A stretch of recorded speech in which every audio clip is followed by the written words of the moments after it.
Knife attacks in Melbourne are on the rise. The tension in the air is so thick you could cut it with a... there are problems. Victorian State Police this week announced they will be holding a knife amnesty. To tell us more, we're joined by the Inquiry's Michael Teychenne. Thank you very much, Paul. Yes, Victoria State Police's knife amnesty will happen all through the month of October. Victorians will be able to turn in knives and other dangerous weapons with no questions asked. So how will that work? I said no questions asked, Paul. The amnesty follows news the amount of young people concealing weapons is on the rise, with 58 armed robberies last year carried out by 10 to 14-year-olds.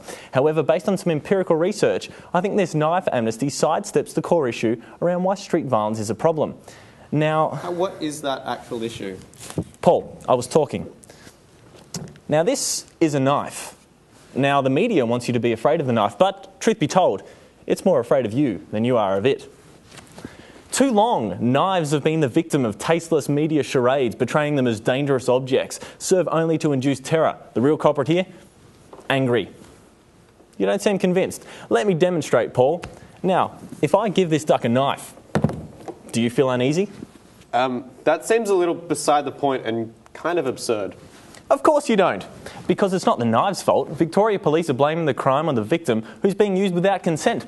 The knife has no intention on hurting anyone. It's not its choice. I'm sure it would much rather go out and enjoy a night that ends in intimate spooning and maybe even a quick fork. But get this angry in the same room and you have yourself a stab fest. All right, yeah, sure. So the Victoria Police are getting new random body search powers. Do you think that's going to stem violence on the streets? Paul, I'm going to need you to calm down and drop your tone a little bit. This attitude's really not helping. Now, people are going to continue to arm themselves with whatever type of weapon they can find. There's always going to be angry and there's always going to be violence. So where does angry come from? Fear. People are scared. First of hey, it's Saturday returning, and now this. It's unrealistic to think people who currently carry knives are going to simply hand them over, not while this angry is bending their will. All right, so what do you propose the Victoria Police do then? Ban angry. A bangry. Paul, you're not listening, and you're slouching a bit. No need to arc up. Just take it easy, Paul.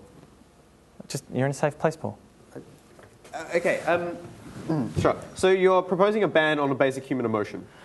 Okay, this isn't a ban on emotion, it's a ban on angry. Wars, stabbings, rants by the elderly, all gone. Imagine, Paul. It's easy if you try. Yeah, right. So you're proposing Victorians should just be constantly emotionlessness. Emotionlessness, maybe for you, Paul. It's because you're a robot. Emotionlessness. Continue. I took to the streets with a knife, or the issue that is, to find out what young people thought. What do you reckon is going to be the weapon of choice on Melbourne streets? Probably fists and bottles, glasses. It's really easy. From what someone told me the other day, probably syringes. Instead of maybe knives, how about one of these? A spatula. No, I don't think so. You don't think that would defend you? No, that'd break in no time. They wouldn't get much effort out of that. What about a whisk? Possibly a whisk. I could go somewhere with it, especially I'm from Dandenong, so... Do you suppose that people on the streets might be using these? Yeah. Oh, with any real force, that'd break. I reckon you could stir people up with that. But at the same point, you know, we want PG knives. Do you think that does the trick?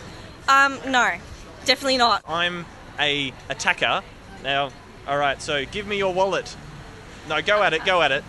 Yeah, oh! You just kind of threaten someone, be like, I'm going to attack you with a whisk.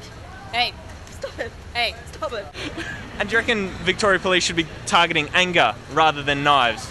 Yeah, probably. I mean, in gay clubs, this shit doesn't happen, so... I don't know, straight people are weird. What's the best way to get anger off our street? How do we ban the angry? Lobotomies, really. It's not all about the anger. They drunk and they mostly in weekends it's happened. If everybody just smokes a few cones before they go out, then we'll all be fine. So.